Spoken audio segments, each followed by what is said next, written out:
다음은 국민의힘 선대위로 가보도록 하겠습니다. 이정현 국민의힘 공동선대위원장 전화로 연결되어 있습니다. 위원장님 안녕하세요. 네, 안녕하십니까. 이정현입니다. 위원장님 지금 화순에 계시다고 들었는데 지금 현장 분위기는 어떻습니까, 위원장님?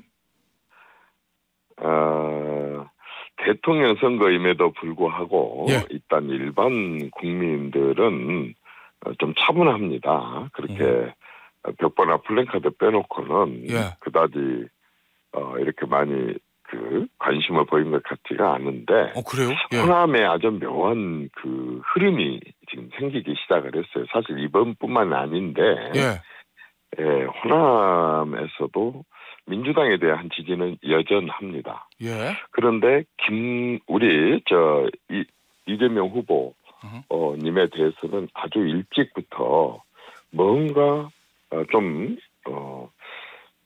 국민 수준에는 좀 맞지 않지 않느냐.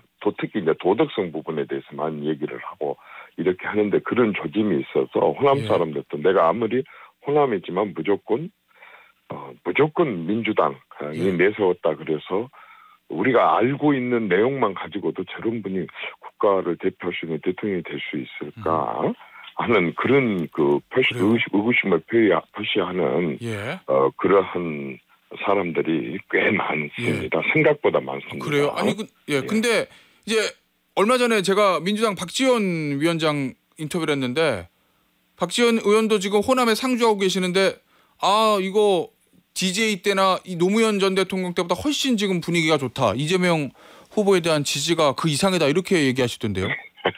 지금 민주당 의원님한테 여쭤보면 당연히 그렇게 말씀을 하시겠죠. 그런데 이제 항상 선거라는 것도 정치라는 게 반대 생각, 다른 생각을 갖고 있는 분들을 만나지를 못하거나 그런 사람 앞에서도 얘기를 안 하잖아요. 그렇기 때문에 당연히 그런 말씀을 듣지 않겠지만은 지금 호남 사람들도 그렇고 저는 대한민국 국민들도 그렇고 가장 기본적인 질문을 스스로에게 하고 또 같이 대화를 나눈 사람들에게 합니다. 최소한도 5,400만 명 중에 한 명인 대한민국 국민을 대표하는 대통령을 뽑는다고 한다면 그건 일반 국민 수준보다 높아야 될 거 아니냐? 진실성 면에 있어서도 국민 수준보다 높아야 될 거고 도덕성 부분에 있어서도 적어도 국민 수준보다는 높아야 될 거 아니냐. 그런데 국민 수준보다 낮은 사람을 대통령으로 뽑는다는 것은 이게 4만 불 대한민국 국민의 수준으로서는 상당히 좀 용납하기가 어렵다고 저는 봅니다. 알겠습니다. 저 오늘 조간신문대에 보니까 여러 여론조사를 들어서 지금 이재명 후보하고 김문수 후보의 격차가 좀 좁혀졌다 이런 보도들이 있던데 결국은 이준석 후보의 단일화가 변수다. 이런 분석 기사들이 많더라고요, 위원장님. 그런데 어제 이준석 후보가 안 한다고 그랬잖아요. 긴급 기자회견 열어서. 어제 이준석 후보 기자회견 어떻게 보셨어요? 우선 두 가지로 말씀을 좀 드리겠습니다. 지지율 면에 있어서는 사실 이재명 후보는 2017년도 문재인 대통령님하고 그 당시에 민주당 후보 경선 할 때부터 대선 주자였거든요.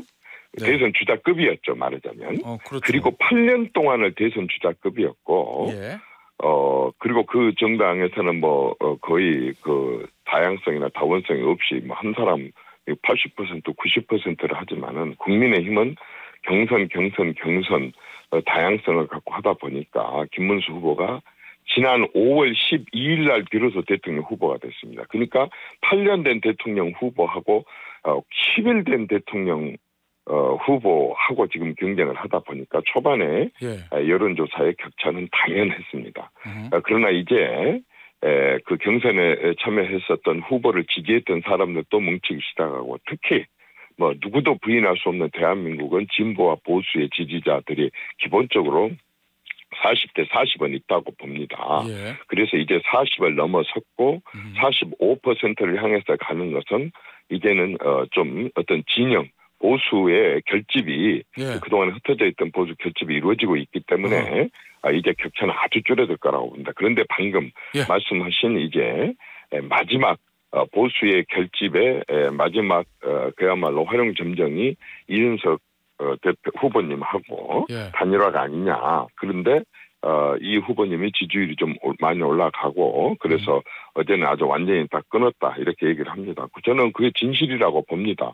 예. 그 이준석 후보가 단일화를 하지 않겠다라고 하는 것은 지금 시점에 있어서 진실이라고 봅니다. 예. 그런데 그 항상 제가 한 40여 년 정치하면서 보니까 진짜 정치는 죽어 있는 게 아니라 살아있는 생물이더라고요. 예. 끝까지 가봐야지 끝난 것이지.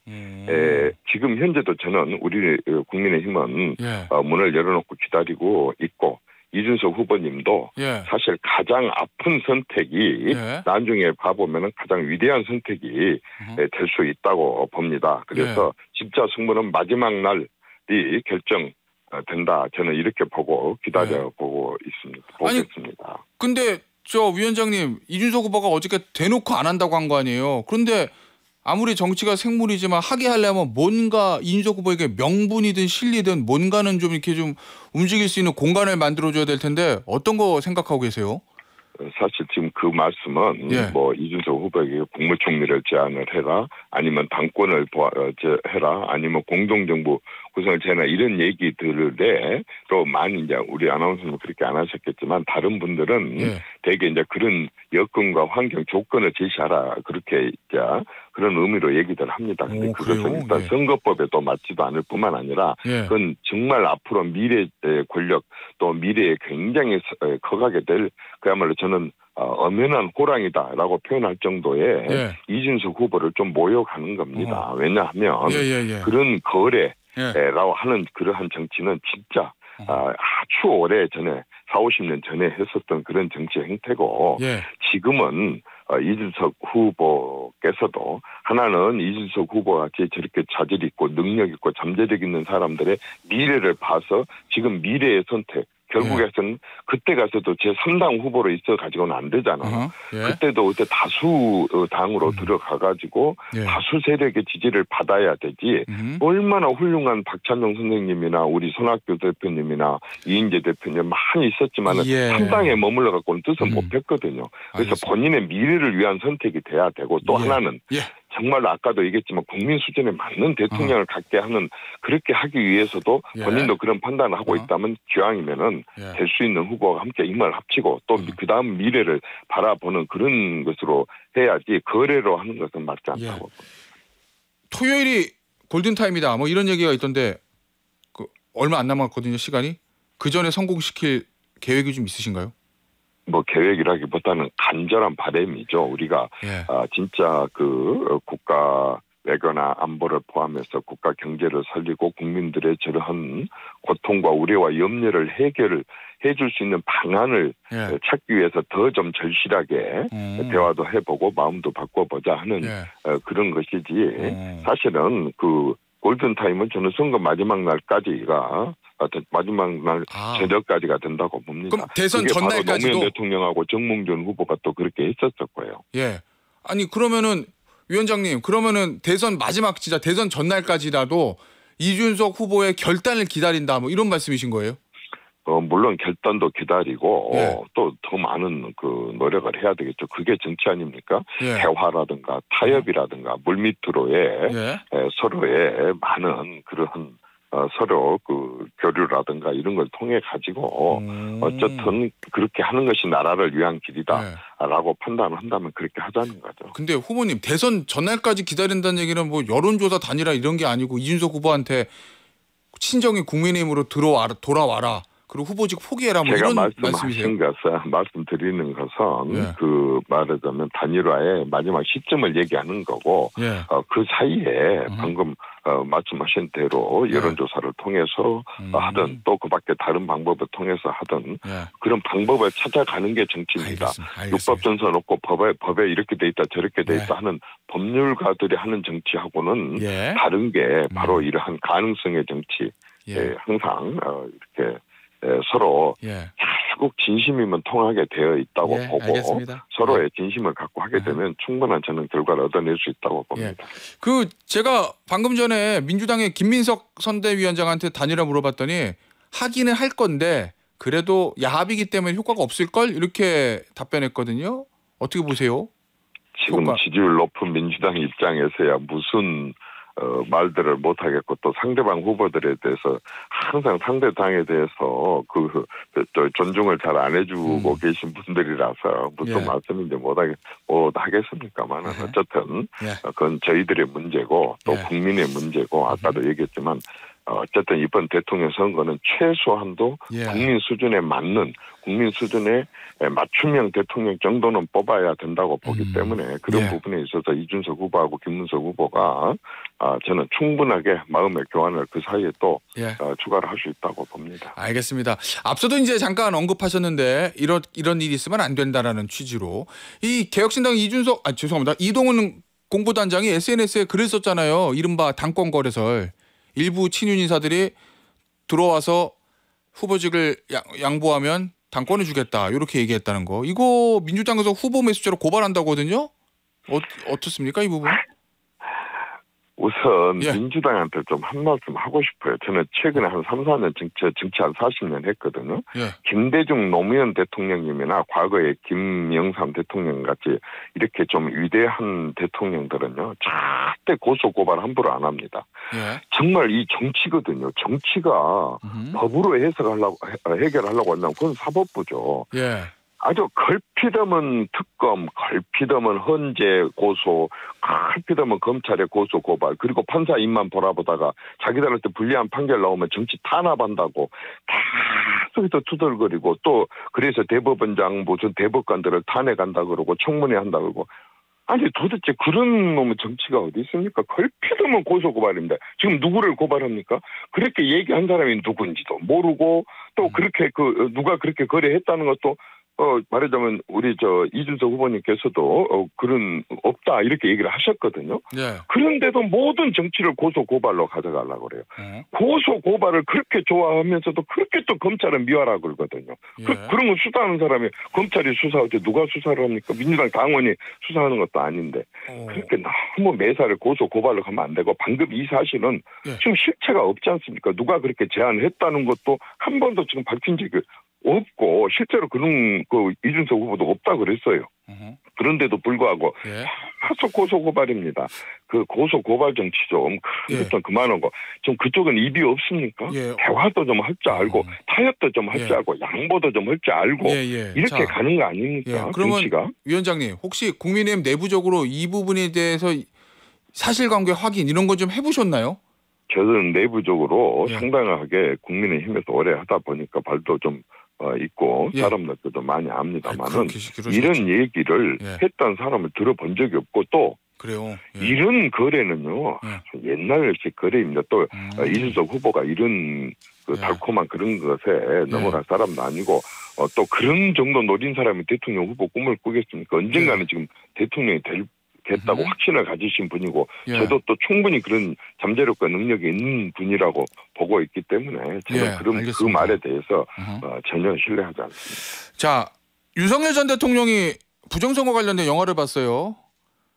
여기에 대해서 김문수 후보는 뭐 탈당을 했고 뭐 시간 나면 영화도 보고 뭐 사람도 만나고 뭐 그렇게 지낼 수 있는 거 아니냐 이런 취지의 답변했는데 한동훈 전 대표는 그럴 거면은 탈당이 아니라 아예 민주당으로 가라 이렇게 강하게 좀 비판했거든요.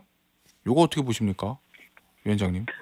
저도 마찬가지로 특별하게 코멘트하고 싶지가 않습니다. 예, 지금은 어쨌든 대선 기간이고 대선은 그야말로 국가의 운명을 좌지우지할 수 있는 국가의 지도자와 리더를 뽑는 선거이고 지금 현재로서는 선거가 이제 한 열흘밖에 남지 않았기 때문에 김문수, 이재명, 김문수가 언론의 주가 돼야 되지 자꾸 그 김문수 후보 저는 그걸 시인 스틸러라고 표현하고 싶습니다. 정면을 훔쳐가는 사람들. 지금 주인공은 김문수고 이재명이고 우리 보수나 우리 국민의힘 입장에서는 김문수가 주인공입니다. 김문수 뉴스, 김문수에 관한 얘기들이 나와야지 자꾸 김문수 이름을 가리는 언론의 지명과 화면과 이런 시간들이 다 제한돼 있는데 김문수 얘기를 하지 않고 자꾸 다른 사람 얘기로 알겠습니다. 번져 나가게 하는 것은 바람직하지 못하고 또 그렇게 하는 사람들도 자제를 해야 된다고 봅니다. 시인 스텔러들은 좀 제발 자제를 좀 해주고 아무리 하고 싶은 얘기 있어도 지금같이 중차대한 문제가 지금 쟁점이 되고 있을 때는 주인공 위주로 좀 할 수 있게 서로 도와줘야 된다고 생각합니다. 아니 근데 이 영화 관람에 대해서 김문수 후보의 대응이 좀 미온적인 거 아니냐 이런 일각의 지적이 있어서요. 그래서 오히려 좀 똑같은 얘기 아닙니까? 김문수 후보가 그래요? 지금 이재명 후보하고 정책 다툼이라든가 국가의 미래라든가 이런 부분들에 대해서 얘기하기도 지금 시간이 부족하고 아까도 말했지만 8년 대통령 후보한 사람하고 지금 10일 대통령 후보인 사람하고 다급하고 바쁜데 자꾸 다른 얘기를 시키고 그 얘기 안 한다고 뭐라고 하면은 그거 지금 누가 대통령 후보에 나와 있는 사람입니까? 그런 부분은 좀 양해를 해 주시고요. 끝나고 나서도 얼마든지 얘기할 수 있는 문제고 지금은 정말 국민 수준에 맞는 대통령을 뽑는데 좀 집중을 해줬으면 좋겠고 또 아까처럼 다른 사람들도 그런 부분에 협조 좀 했으면 좋겠습니다. 알겠습니다. 그러면 김문수 후보에 대한 질문을 좀 들어보죠. 김문수 후보가 대통령 되면 어떤 점에서 이재명 후보보다 나은 정치를 할 거다 이렇게 보시는 거예요? 위원장님? 당장에는요. 지금 우리나라는 세계 10위 국가입니다. 수출이 198개 유엔 가입국 중에서 7위 국가입니다. 수출은 우리나라에서 우리나라로 보내는 게 수출이 아니지 않습니까? 미국을 포함해서 EU를 포함해서 굉장히 외교에 있어서 중요하고 안보에 있어서 중요한데 외교 안보가 우리가 하고 싶다고 합니까? 상대방 국가들이 인정을 해주고 상대방 국가들이 대화가 잘 되고 신뢰가 구축돼야 되는데 지금 이재명 후보가 미국하고 굉장히 어렵습니다. 사실은 그거 내가 설명을 안 해도 국민들이 다 알 것입니다. 얼마나 그동안의 반미적인 발언이라든가 그런 행태를 보여왔고 미국에서도 그런 우려를 갖고 있다고 하는 것을 그랬다고 한다면 한미, 한일, 한EU 전 세계적으로 FTA의 4분의 3이 전 세계 4분의 3을 FTA하고 있는 나라인 우리 대한민국에서 외교 안보 부분에 있어서는 일단 김문수가 소속되어 있는 보수 정당에 대한 국제적인 신뢰가 높습니다. 두 번째는 진짜 걱정되는 게 국가 재정입니다. 여러분 국민들이 또 다 지켜봐서 알지만은 문재인 정권 때 이승만부터 박근혜까지 660조였던 국가 부채가 1076조, 417조로 5년 만에 늘렸어요. 국가 부채를. 그리고 그 부채는 누가 갚습니까? 알겠습니다. 우리 시간이 자식들 낮아서요. 손주들이 갚습니다. 알겠습니다. 국민의힘 이정현 공동선대위원장이었습니다. 위원장님 감사합니다. 네, 감사합니다. 저는 2부 8시에 돌아옵니다.